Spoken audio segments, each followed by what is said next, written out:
प्यारे बच्चों, good morning. कक्षा 8वीं का आज हम चैप्टर करेंगे वर्ग और वर्गमूल। मैं वर्ग के बारे में आपको बता चुका हूँ, फिर भी मैं आपको एक बार और बता रहा हूँ कि वर्ग क्या होता है। 6 का वर्ग, इसका मतलब है 6 की शक्ति 2। अब आपके बात समझ आ गई होगी।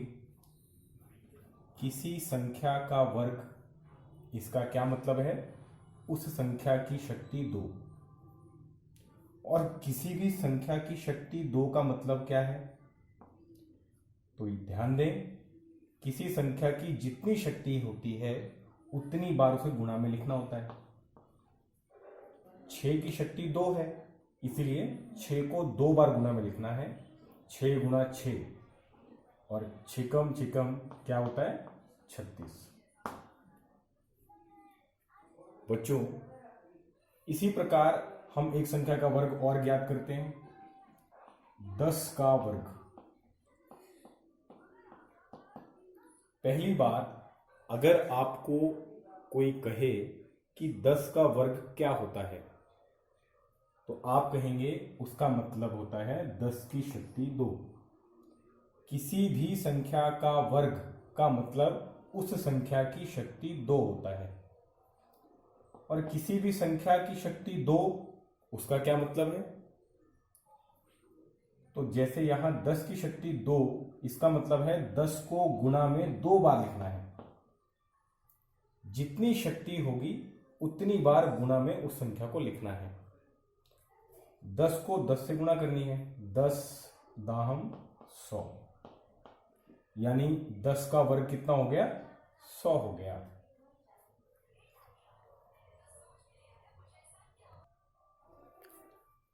आइए अब हम 1 से लेके 10 तक की संख्याओं के वर्ग ज्ञात करते हैं। तो देखिए, 1 का वर्ग, 1 गुणा 1, 1 एकम 1, मतलब 1 का वर्ग कितना होता है? 1 होता है। 2 का वर्ग मतलब 2 की शक्ति 2, और इसका मतलब 2 को गुणा में 2 बार लिखना है। 2 दूनी 4। 2 का वर्ग 4 होता है। 3 का वर्ग यानी 3 गुणा 3, 3 तिहाई 9, 3 का वर्ग 9 होता है। 4 का वर्ग, 4 गुणा 4, 4 चौके 16, 4 का वर्ग 16 होता है। 5 का वर्ग यानी 5 की शक्ति 2, मतलब 5 को 2 बार गुणा में लिखना है। 5 गुणा 5, पंजू पंजे 25। 6 का वर्ग, 6 गुणा 6, छिकम छिकम 36, 6 का वर्ग 36 होता है। 7 का वर्ग, 7 गुणा 7, सत्तू सत्ते 49।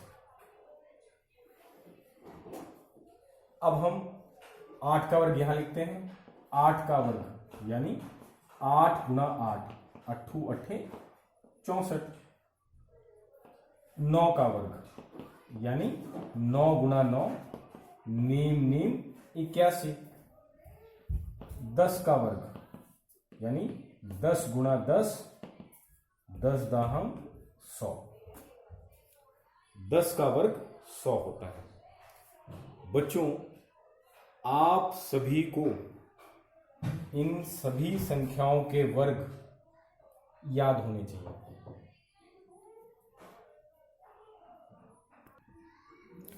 आइए एक बार याद करने की कोशिश करते हैं। 1 का वर्ग 1, 2 का वर्ग 4, 3 का वर्ग 9, 4 का वर्ग 16, 5 का वर्ग 25, 6 का वर्ग 36, 7 का वर्ग 49, 8 का वर्ग 64, 9 का वर्ग 81, 10 का वर्ग 100। आप सभी को इन संख्याओं के वर्ग याद होने चाहिए। इसके अलावा 11 से 20 तक के वर्ग आपने ज्ञात करने हैं।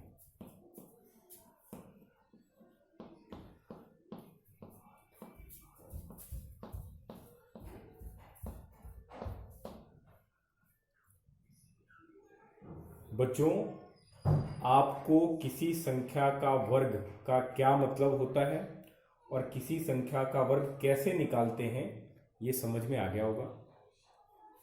1 से लेकर 10 तक संख्याओं के वर्ग मैंने आपको निकाल के दिखाए, आपको ये याद होने चाहिए। 11 से लेकर 20 तक के वर्ग इसी प्रकार आपने निकालने हैं और उन्हें भी याद रखना है। इसका मतलब ये हुआ कि 1 से लेकर और 20 तक सभी संख्याओं के वर्ग आप बच्चों को याद होने चाहिए।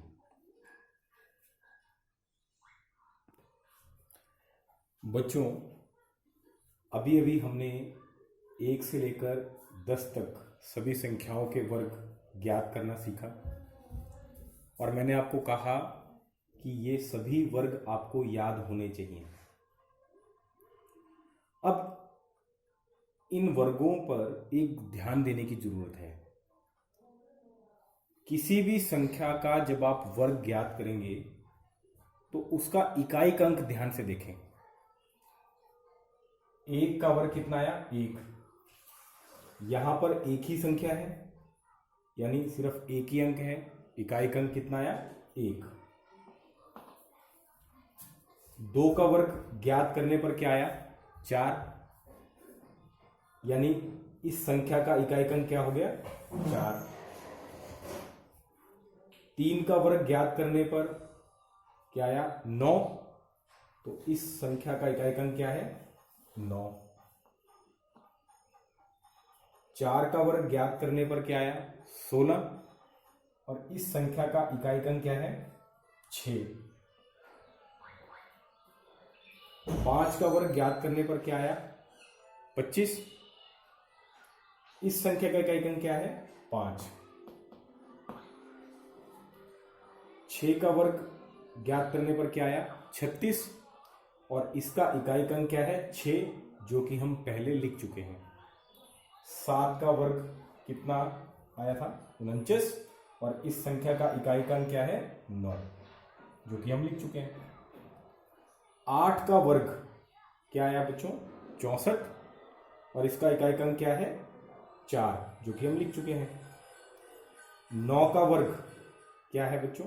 81, और इसका इकाई का अंक क्या है? 1, वो भी हम लिख चुके हैं। 10 का वर्ग क्या आया? 100, और इसका इकाई का अंक क्या है? 0।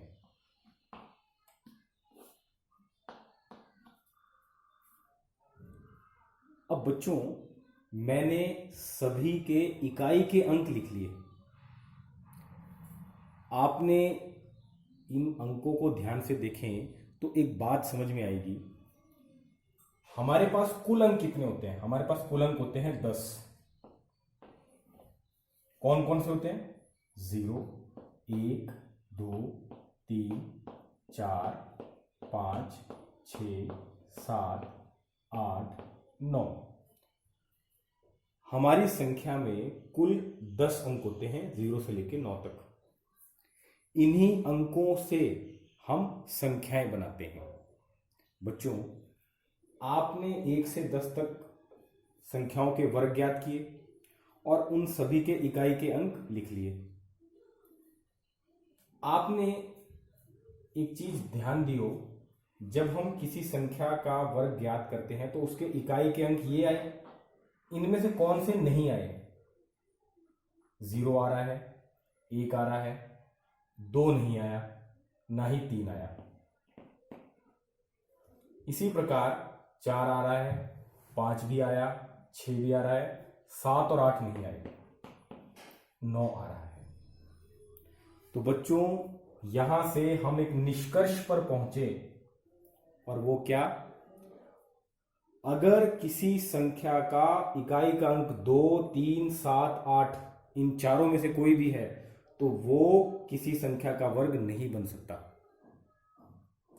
क्योंकि किसी भी संख्या का वर्ग जब हम ज्ञात करेंगे, निकालेंगे, तो उसके इकाई के अंक इनमें से कोई एक होगा, इनमें से नहीं होगा।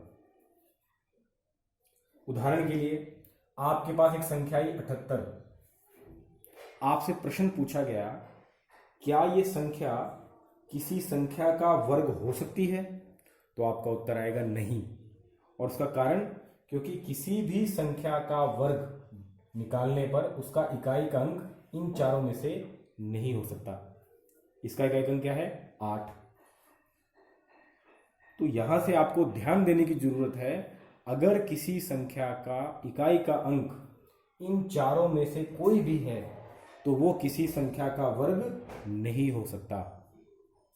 मैं उम्मीद करता हूं आपको ये बात मेरी समझ में आई होगी। अब इसी पर आधारित हम कुछ सवाल करते हैं। अब हमारे पास सवाल है, इनमें से कौन किसी संख्या का वर्ग नहीं हो सकता? जरा इसको ध्यान करें। इसका इकाई का अंक क्या है? 7। और मैंने आपको कहा था, इन चारों में से अगर कोई भी किसी संख्या का इकाई का अंक है तो वो किसी संख्या का वर्ग नहीं हो सकता। तो ये संख्या किसी संख्या का वर्ग कभी भी नहीं हो सकती, क्योंकि इसका इकाई का अंक क्या है? 7। अब इस पर ध्यान दें, क्या ये किसी संख्या का वर्ग, हमने एक प्रश्न में क्या बताना है? जो किसी संख्या का वर्ग नहीं हो सकता। हो सकता है तो हमें उसे नहीं बताना, जो नहीं हो सकता किसी संख्या का वर्ग वो बताना है। क्या ये हो सकता है? बिल्कुल। इनमें से कोई भी अंक अगर आएगा 0, 1, 4, 5, 6, 9, तो वो किसी संख्या का वर्ग हो सकता है। पक्का होगा ही ऐसा हम नहीं कह सकते, लेकिन हो सकता है। अब इस पर ध्यान करें, क्या ये संख्या किसी संख्या का वर्ग हो सकती है? तो जरा इसके इकाई के अंक पर ध्यान दें, क्या आया? 2। और मैंने आपको कहा था, इन चारों में से कोई भी संख्या अगर किसी संख्या का इकाई का अंक है तो वो किसी संख्या का वर्ग हो ही नहीं सकती। तो इन तीनों में से हमें 2 ऐसी संख्याएं मिली जो किसी संख्या का वर्ग कभी भी नहीं हो सकती। और जरा इस पर ध्यान दें, इस संख्या में एक तरीके से हम और पता कर सकते हैं कि ये संख्या किसी का वर्ग नहीं हो सकती। कैसे? कभी भी किसी संख्या का वर्ग करने पर आपके पास, जैसे ये 2 कितनी बार आ रहा है? 5 बार। ऐसा नहीं हो सकता। अगर आना ही होता तो 2 6 बार आता, 4 बार आता, सम संख्या के रूप में आता। तो बच्चों, फिलहाल आपको ध्यान में आ गया, इन तीनों में से पहली संख्या और तीसरी संख्या किसी भी संख्या का वर्ग कभी नहीं हो सकती, क्योंकि इनके इकाई का अंक एक का 7 है और एक का 2 है। ये हो सकती है, लेकिन पक्का होगी ही ऐसा हम नहीं कह सकते। मैं उम्मीद करता हूं आपको मेरी ये वाली बात भी समझ में आई होगी। अब बच्चों, आपके पास एक सवाल आया, 25 का वर्ग ज्ञात कीजिए। तो 25 का वर्ग पहले तो लिखेंगे कैसे? 25 का वर्ग का मतलब होता है 25 की शक्ति 2। आप लिख लेंगे। और किसी भी संख्या की शक्ति 2 का मतलब है उस संख्या को 2 बार गुना में लिखना। 25 गुना 25। 25 की 25 से गुणा कराएंगे तो आपके पास 625 आएगा। इसका मतलब 25 का वर्ग क्या होता है बच्चों? 625। एक प्रकार का सवाल तो आपसे ये पूछ सकते हैं, एक प्रकार का सवाल आपसे ये भी पूछा जाता है, और जो अक्सर पूछा जाता है पेपर में, कि इस संख्या का वर्ग, पूरा वर्ग नहीं चाहिए, इस संख्या का वर्ग ज्ञात करने पर जो संख्या आएगी उसका सिर्फ इकाई का अंक बताएं। तो यहां तो आपने क्या किया, 25 का वर्ग यानी 25 गुणा 25 625, और आपने देख के बता दिया कि इस संख्या का वर्ग का इकाई अंक क्या है 5। लेकिन हमें इसके लिए पूरा वर्ग ज्ञात करने की जरूरत नहीं है। उदाहरण के लिए आपको इसका वर्ग ज्ञात करने पर जो संख्या आएगी उसका इकाई अंक बताना है। तो आप एक काम करें, इस संख्या का इकाई अंक क्या है 5। 5 का वर्ग निकाल लें। 5 का वर्ग कितना होता है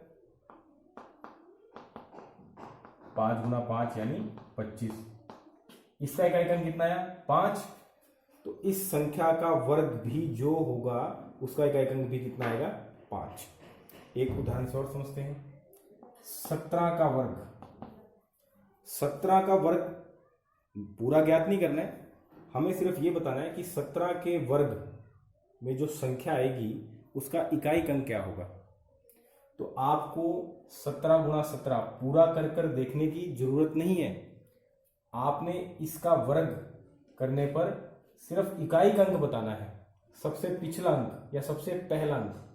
तो क्या करेंगे, इस संख्या का इकाई अंक कौन है 7। 7 का वर्ग करें। 7 का वर्ग यानी 7 गुणा 7 7 7 49। इसका इकाई अंक कितना आया 9। तो 17 के वर्ग का भी इकाई अंक क्या आएगा 9 आएगा। बच्चों ये बात समझ में आ रही है। अब आपके पास एक संख्या आ गई 81 का वर्ग। इस संख्या के वर्ग का इकाई अंक क्या आएगा।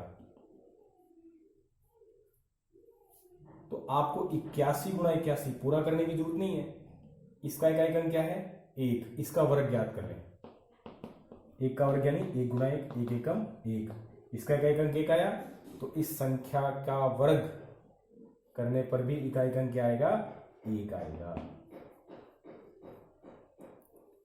अब हम करते हैं 138 का वर्ग। करने पर इकाई अंक क्या आएगा, सबसे पिछला अंक। पूरी संख्या नहीं बतानी, सिर्फ उसका इकाई अंक।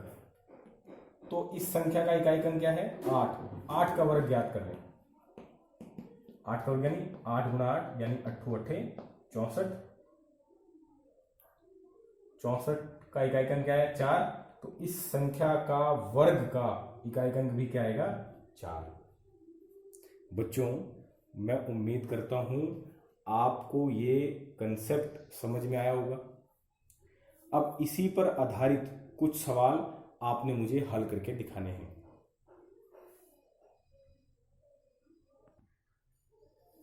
अब बच्चों सवाल है, निम्न संख्याओं के यानी इनके वर्ग करने पर उनके इकाई स्थान पर क्या अंक आएगा। यानी इस संख्या का पूरा वर्ग नहीं ज्ञात करना, इस संख्या का वर्ग करने पर जो संख्या आएगी उसका सबसे पिछला अंक या इकाई अंक क्या आएगा। जैसे मैंने ये बताया इसी प्रकार ये भी हल करने हैं। मैं उम्मीद करता हूं कि आप अब इन सवालों को हल कर सकते हैं।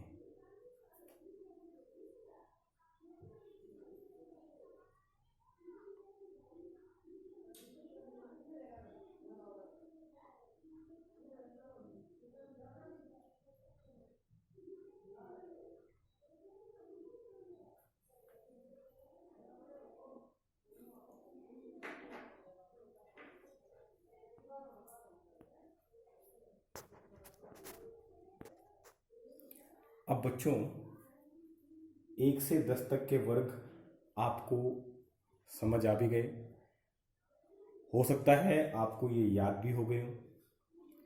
अब इसमें एक बात हमें और समझने की जरूरत है। बच्चों एक होता है सम संख्याएं। सम संख्या क्या होती है सम संख्या,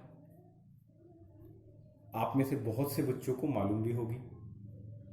अगर नहीं मालूम है तो मेरी बात ध्यान से सुने, मैं आपको एक बार फिर बता रहा हूं। कोई भी संख्या अगर 2 से भाग हो जाती है तो वह संख्या सम संख्या कहलाती है। आप इसे ऐसे भी कह सकते हैं, कोई भी संख्या 2 के पहाड़े पर आती है तो वह संख्या सम संख्या कहलाती है। दोनों ही बात एक जैसी है। आप इसे कैसे भी याद रख सकते हैं बच्चों। और इसका सबसे आसान तरीका है, अगर किसी संख्या का सबसे पिछला अंक या इकाई का अंक 0, 2, 4, 6, 8 इनमें से कोई भी है तो वो संख्या सम संख्या होगी। जैसे इन पांचों में से कोई भी अगर इकाई का अंक है 4, यानी ये संख्या क्या है? सम संख्या। 16 में इकाई का अंक क्या है? 6, ये भी संख्या क्या है? सम संख्या। 36 में भी इकाई का अंक क्या है? 6, सम संख्या। 64 में इकाई का अंक क्या है? 4, ये भी क्या है? सम संख्या। 100 में इकाई का अंक क्या है? 0। इसका मतलब इन पांचों में से कोई भी अगर किसी संख्या का इकाई का अंक है तो वो संख्या सम संख्या है। और विषम संख्या?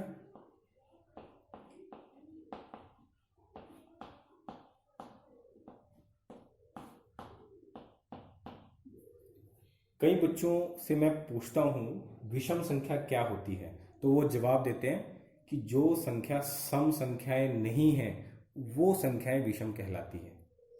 बात तो उनकी ठीक है, लेकिन ये बात अधूरी है, पूरी परिभाषा नहीं है। तो विषम संख्या क्या है? आप इसे कहेंगे जो संख्या 2 से भाग नहीं हो सकती उन्हें हम विषम संख्या कहते हैं। या इसे दूसरे शब्दों में कहें, वह संख्या जो 2 के पहाड़े में नहीं आते हैं उन्हें हम विषम संख्या कहते हैं। और सबसे आसान तरीका, अगर किसी संख्या का इकाई का अंक 1, 3, 5, 7, 9 इनमें से है तो वो संख्या विषम संख्या कहलाती है।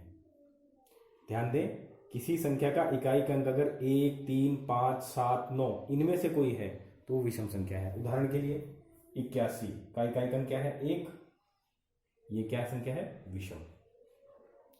तो बच्चों, आपको अब समझ में आ गई होगी कि सम संख्या क्या होती है और विषम संख्या क्या होती है। अगर आपको ये दोनों बातें समझ में आ गई है तो मेरी अगली बात भी आपको समझ में आ जाएगी। कैसे? 2 क्या है? सम संख्या या विषम? तो आपका जवाब आएगा सम संख्या, क्योंकि इकाई का अंक 2 है। इसका वर्ग किया तो क्या आया? 4, और वो भी क्या है? सम संख्या। 2 भी सम संख्या थी और उसका वर्ग करने पर जो संख्या आई वो भी क्या है? सम संख्या। ऐसी 4 पर 4 क्या है भाई? सम संख्या। इसका वर्ग करने पर जो संख्या आई वो भी क्या है? सम संख्या। ऐसे ही 6 का वर्ग, 6 भी एक सम संख्या है, उसका वर्ग भी क्या है? एक सम संख्या। इसका मतलब सम संख्या का वर्ग भी करने पर कैसी संख्या आएगी? सम संख्या आएगी। अब जरा ध्यान करो, 3 क्या है? विषम संख्या। इसका वर्ग करने पर क्या है? 9, और 9 भी क्या है? विषम संख्या। फिर आते हैं इस पर 9 क्या है? विषम संख्या। इसका वर्ग करने पर क्या है? 81। इसका इकाई का अंक क्या है? 1, तो ये भी क्या हुआ? विषम संख्या। इसका मतलब विषम संख्या का वर्ग क्या आएगा? विषम संख्या। तो अब याद रखें, सम संख्या का वर्ग भी सम संख्या होता है, सम संख्या होती है।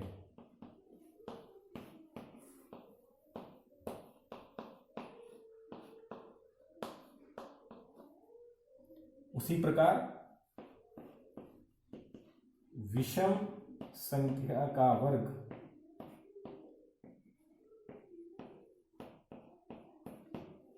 भी विषम संख्या होती है।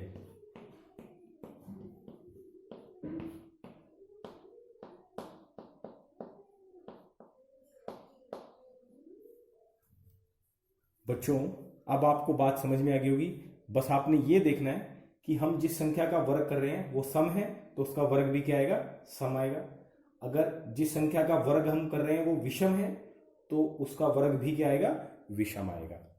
अगर आपको अब ये बात समझ में आ गई हो तो आप मेरे अगले प्रश्न का जवाब जरूर दे सकते हैं। बच्चों, अब आप मेरे सवाल का जवाब बड़ी आसानी से दे सकते हैं। निम्न में से किस संख्या का वर्ग सम या विषम होगा? तो पहले इस पे देखते हैं।